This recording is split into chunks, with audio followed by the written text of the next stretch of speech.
आज के सेशन में हम HTML का एक और टैग देखेंगे जो है हेडिंग टैग।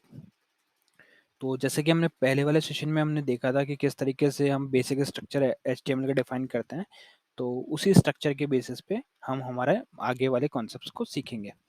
तो अभी जो हम डिस्कस करेंगे वो है line number 10 to line number 15। So अभी हम देखते हैं इनका क्या यूज़ होता है। तो यहाँ पे मैंने 6 टैग यूज़ किए हैं। पहला है H1 टैग, दूसरा है H2, H3, H4, H5 और H6। तो H से जो भी हमारा टैग रहेगा वो हमारा हेडिंग टैग होता है।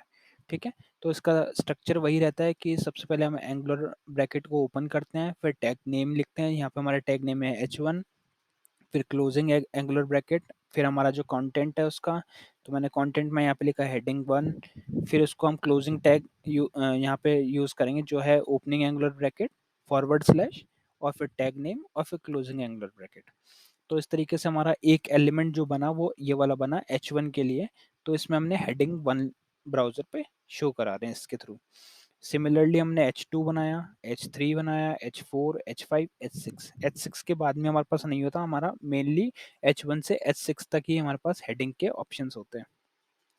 तो अब क्वेश्चन ये आता है कि हमारे पास जब हम सभी टैग हेडिंग के लिए यूज़ कर रहे हैं तो फिर 6 टैग्स डिफाइन करने की क्या नीड थी? तो इसका आंसर ये है कि जो हमारा फर्स्ट H1 टैग होता है वो सबसे हाईएस्ट प्रायोरिटी होती है और हाईएस्ट इंपॉर्टेंट हेडिंग होती है। उसके बाद में H2, फिर H3, H4, H5 और H6। तो इस तरीके से लोवेस्ट इंपॉर्टेंट हेडिंग होगी वो रहेगी H6 और हाईएस्ट इंपॉर्टेंट हेडिंग रहेगी वो रहेगी H1। तो ये डिफरेंस है। अब इसको हम जब ब्राउज़र पे देखेंगे सेव करके तो हमें पता चलेगा कि क्या डिफरेंस होता है हमारे इन 6 डिफरेंट डिफरेंट हेडिंग का। तो अब हम इसको सेव करते हैं कंट्रोल एस से और इसको ब्राउज़र पे रन करते हैं। ठीक है, तो ब्राउज़र पे जाके मैंने इसको रिफ्रेश करो पेज को, तो आप यहाँ पे देख सकते हो पहला हेडिंग 1 जो कितना हाईलाइटेड और बोल्ड दिख रहा है। फिर है हेडिंग 2, 3, 4, 5 और 6। हेडिंग 6 देखिए यहाँ पे बिल्कुल शॉर्ट में दिख रहा है यहाँ पे। तो ये डिफरेंस रहता है हमारा मेनली इन 6 हेडिंग्स का। तो इस तरीके से हम हमारे पेज को कोई भी हेडिंग देना चाहते हैं तो हम अपने नीड के according H1, H2, H3, H4, H5, H6 use कर सकते हैं। तो अभी मैं आपको दिखाता हूँ।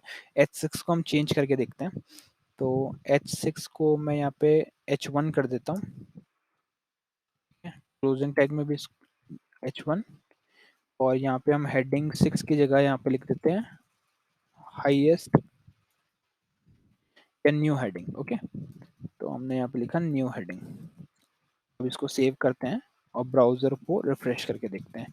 तो ये रिफ्रेश करेंगे यहाँ से, तो ये देखो अभी वो जो H6 लोवेस्ट हेडिंग दिखा रहा था बिल्कुल छोटा सा, वो अभी बड़ा हो गया है और वो हेडिंग 1 जितना इंपॉर्टेंट हेडिंग हो गया है। तो यहाँ पे हमारी न्यू हेडिंग है। इस तरीके से आप अपनी बाकी हेडिंग्स को भी अगर हाईली इंपॉर्टेंट हेडिंग दिखाना चाहते हो तो वहाँ पे चेंज कर सकते हैं। तो इस सेशन के लिए इतना ही था कि कैसे हम हेडिंग को यूज़ करते हैं, क्या डिफरेंस होता है हमारे सभी हेडिंग्स के अंदर। आने वाले सेशन में हम और टॉपिक्स के बारे में देखेंगे।